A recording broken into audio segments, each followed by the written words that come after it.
Om Jananim Sharadam Devim Ramakrishnam Jagadgurum Padapadme Tayo Shritva Pranamami Muhurmuhu.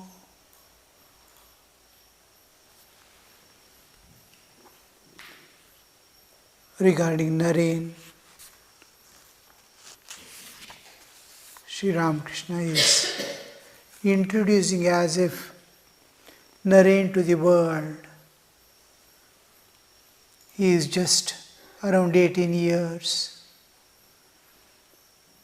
still in his teens, body is growing, but the soul is tuning itself to the divine and to the world. A life of sacrifice, a life of giving, not holding, not shrinking and running away, but a sacrifice, balidan, for the welfare of the world and in love of God. So you can see the seeds here. The plant is yet to come.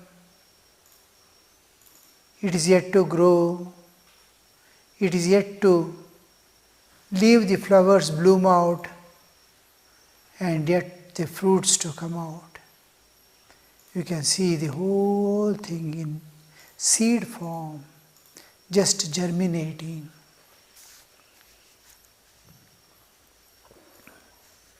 He has controlled his passions, controlling passions. There are various levels.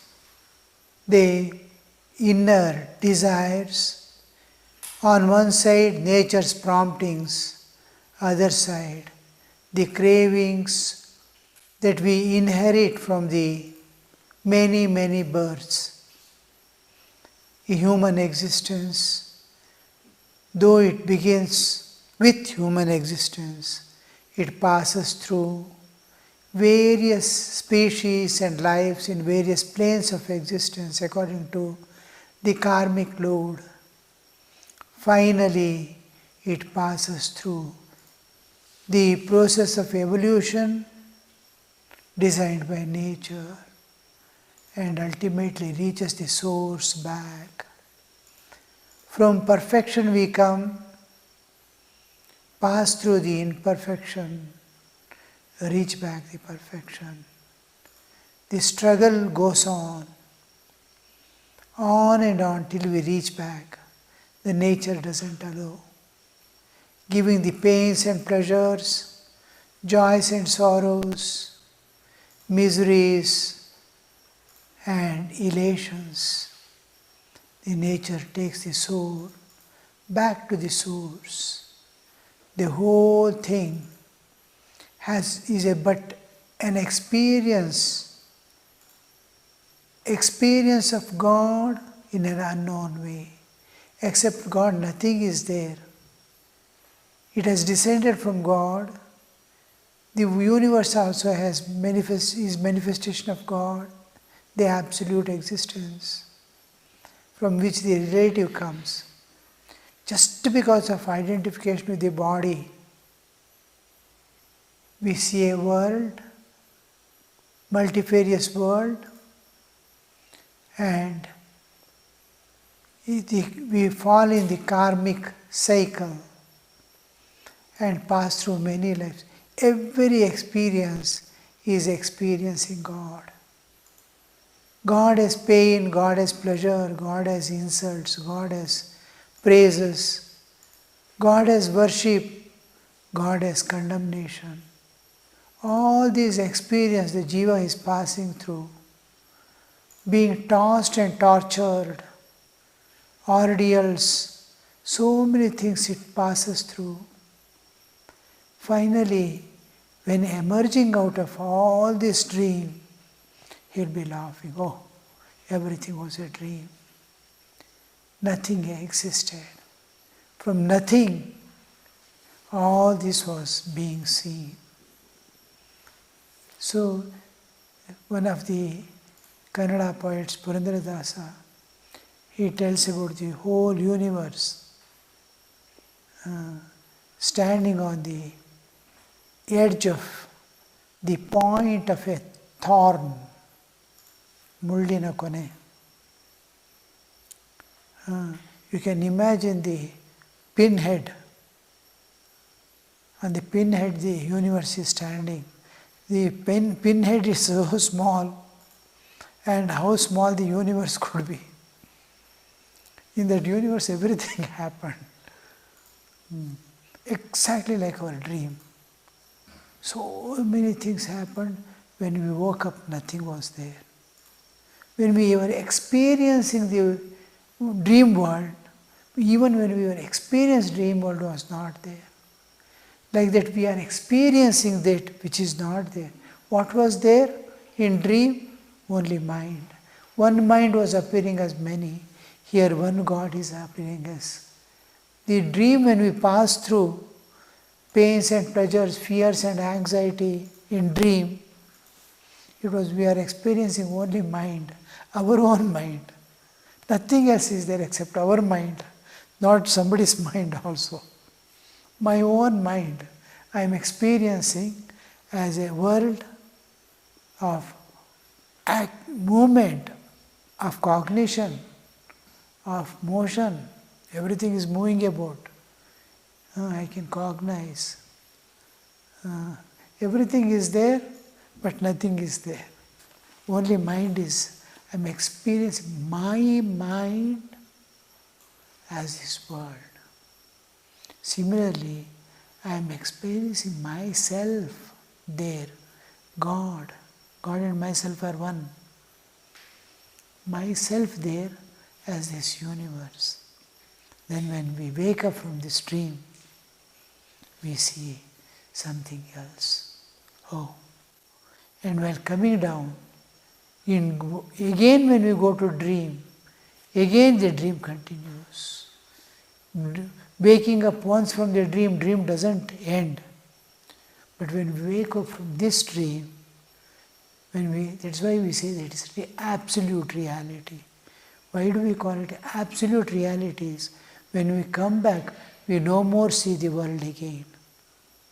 The dream world and waking up from the dream also was unreal. Because we again enter the dream state again. After realizing God, after seeing the absolute reality, when we come down, we no more see the world that we are seeing. We see God in the form of world. And we become the witness of the dream and deep sleep. Dream we do enter because it is one of the states. Jagrat, Swapna, Sushupti, again we enter. But everywhere we are witness of the objective world, and the objective world is totally identified with the absolute existence.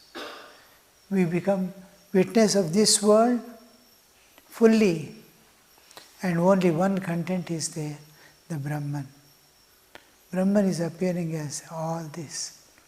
In dream world we see ourselves in dream world, we experiencing the dream, and we know that dream is but Brahman, the absolute.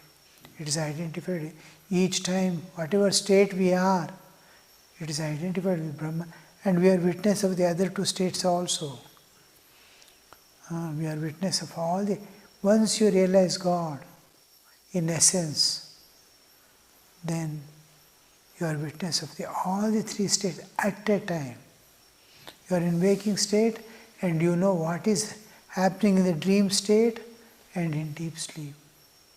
As the old age comes, slowly this kind of awareness has come. A dream world is simultaneously going on, of which we are unaware. A deep sleep is going on while we are waking up, we are in a vacant state also.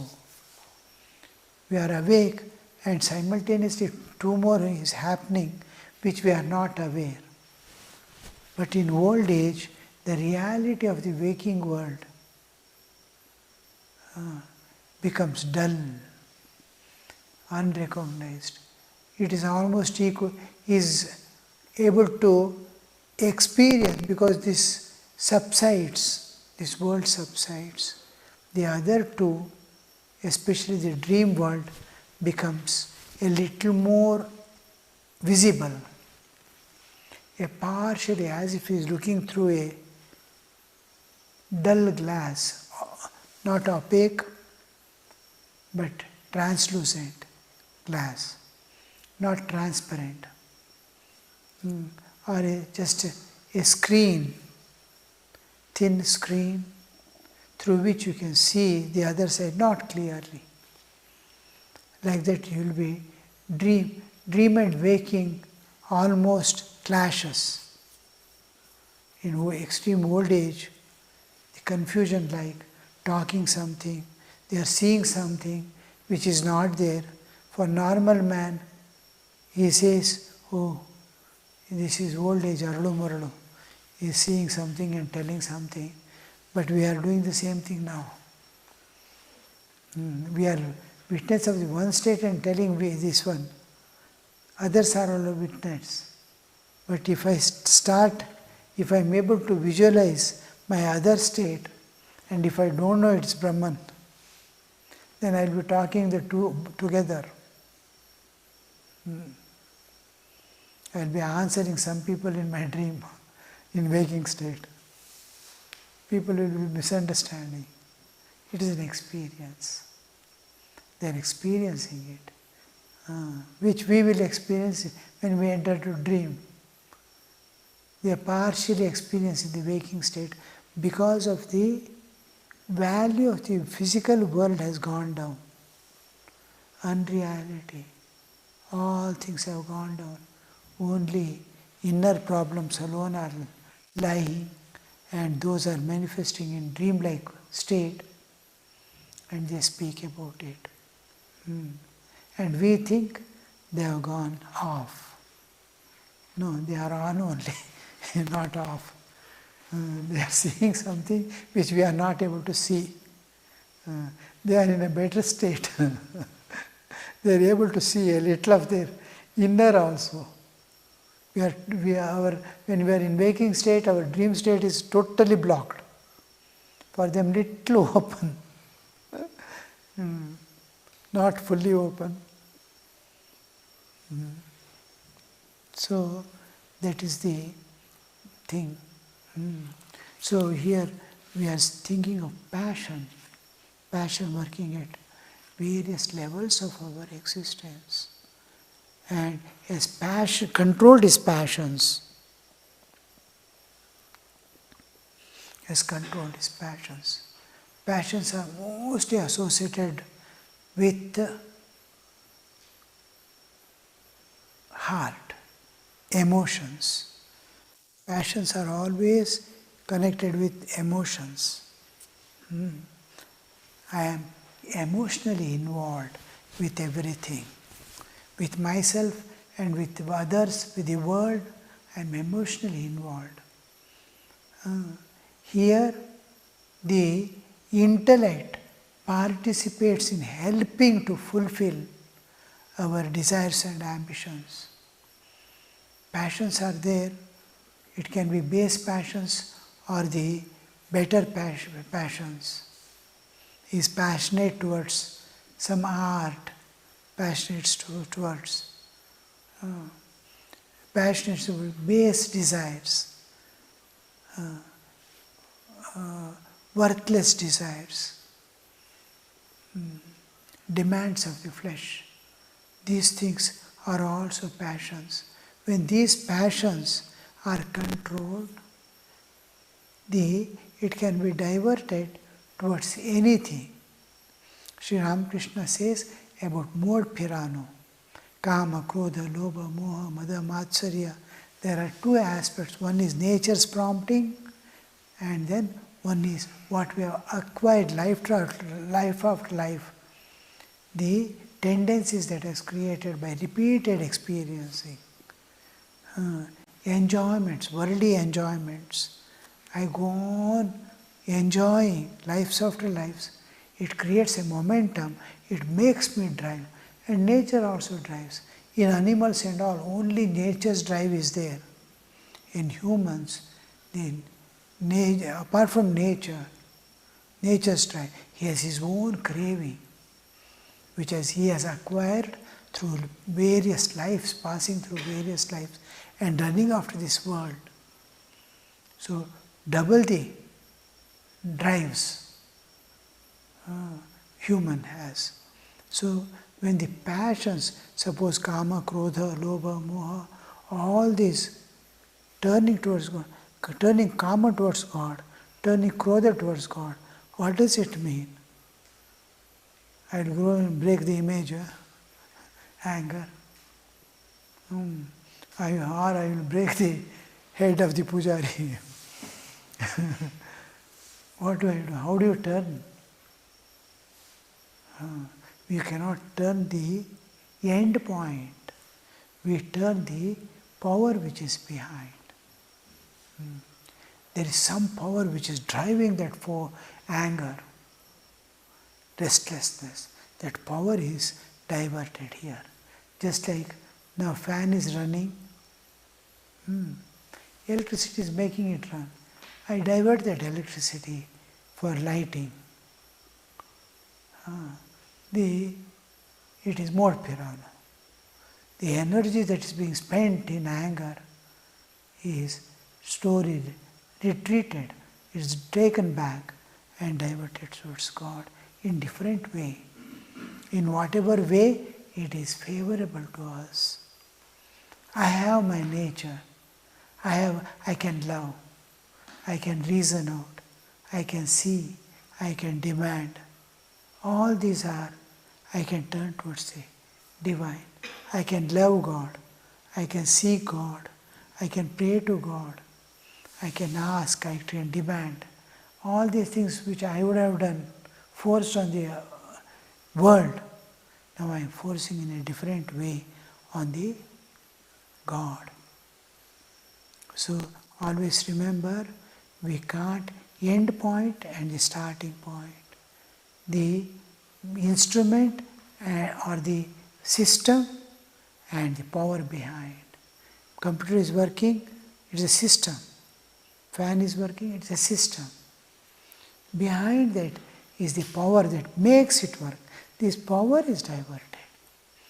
The instrument or the system which is working becomes ineffective because of the lack of power. So I am greedy. Turn that greed towards God. I become greedy towards the world, God. I want to possess all God, that nobody else must possess any God. Once Yatishwaranandaji was there, Yatishwaranandaji Maharaj was there in Bangalore. I might have told earlier this incident in Gospel itself, I don't remember. He used to take classes, evening and afternoon. Afternoon mostly for inmates, evenings for the devotees. Whoever could come in those days. 2-3 days he will spend with the devotees in the evening, and that will be one women group, men group, separately it will be there on different days, and Yatishwaranandaji. So one day men, one day women, one day men, one day women. Sunday public class. So devotees group and public. Because holiday, many people will come from outside. So it used to continue. Maharaj was quite old, in his 70s perhaps. I don't remember exactly. It was in 66 he left his body.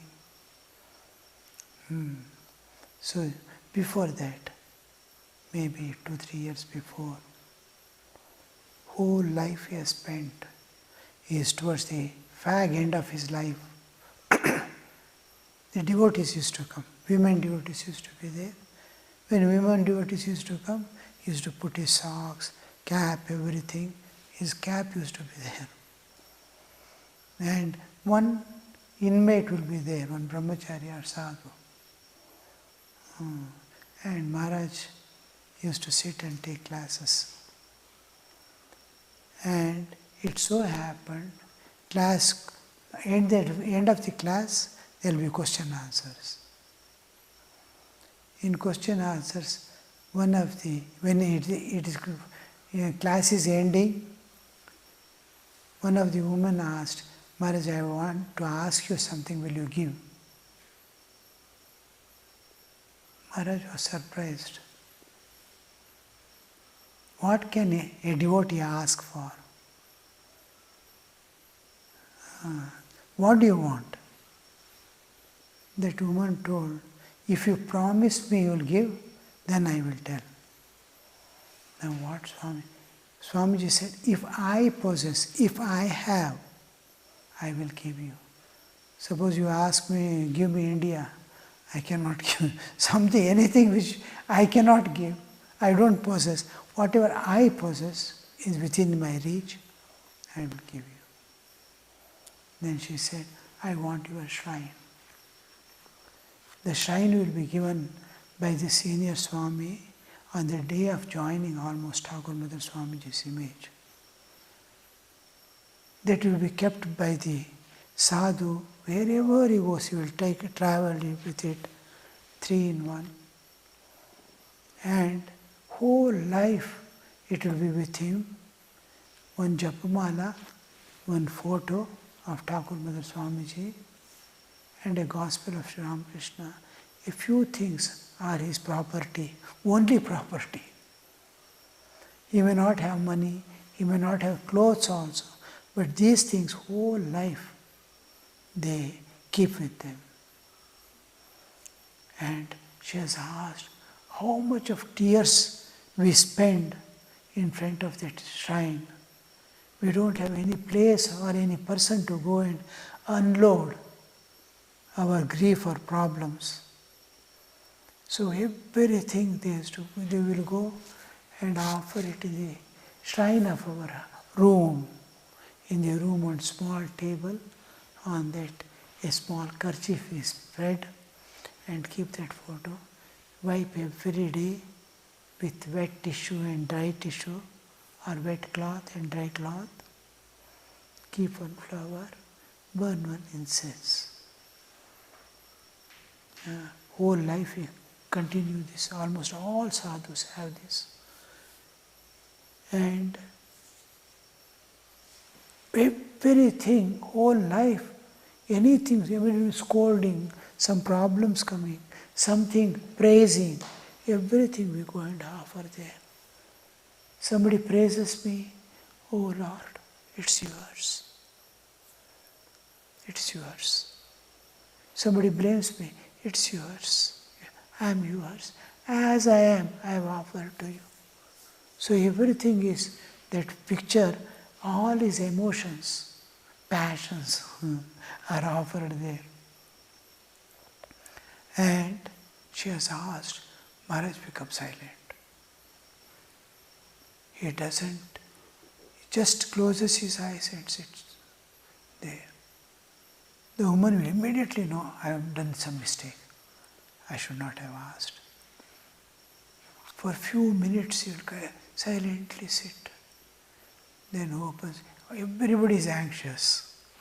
What Maharaj will do, what Maharaj will tell. Maharaj opened his eyes. Looking at her, he told, you women, you are so greedy. You are so greedy. And you don't know what to ask and what not to ask. That woman started shivering. What to tell, what to do. Telling I am sorry also doesn't help in any way.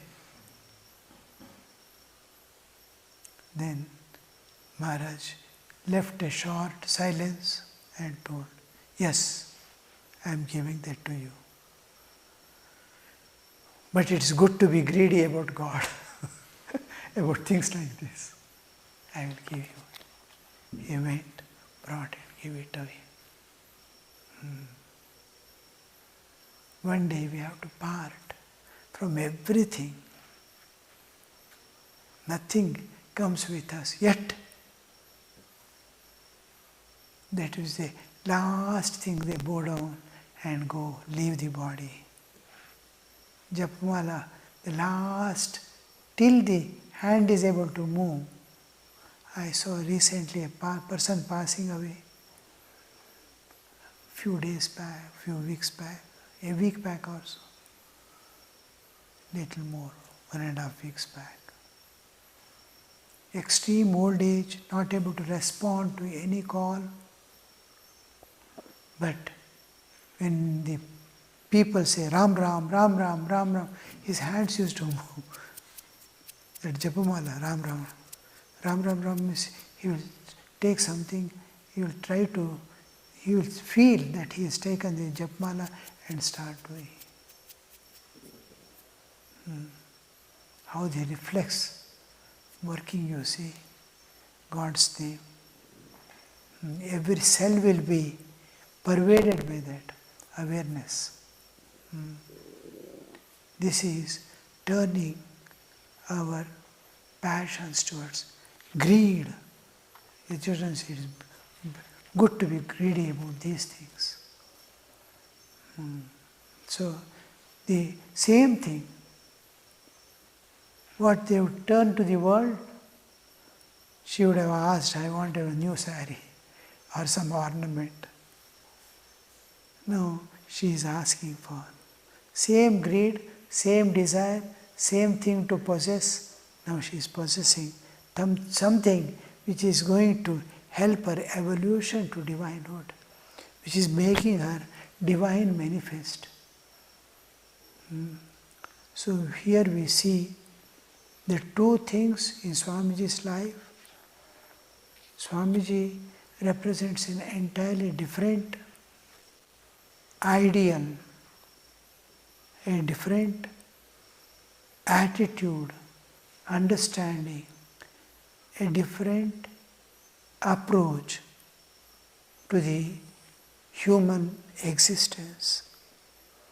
Each one, Thakur has something to show, present. Holy Mother has something to show and present. Swamiji has something to show and present. These we see from their childhood. From early childhood we can see how the same seed is growing into same flower and giving the same fruit. Naren is growing up in a different way. Holy Mother has come in a different way. Thakur has, from beginning they are presenting their ideal and the purpose for which they have taken birth. Here we see a special way in which Swamiji is presenting sacrifice and service, work, work, work. No rest, no sleep, get up, go ahead, awake, arise. Mother's ideal is entirely different. Don't be self-centered. Feel concerned about others. Look around with your open eyes. Nobody is a stranger here. Don't shrink away. Don't feel estranged. Serve. Love and serve. This is a supreme ideal she presents and shows in her life how to do. In Thakur's life, pure divinity, purity, holding, always bliss, peace, Ananda is displaying, self-contained. Different ideals they are presenting. Swamiji is an entirely different picture. As we go inside, we see a new system is coming up in the world with these three personalities. Om Shanti Shanti Hari Om Tat Sat Shri Ramakrishna Pranamastu.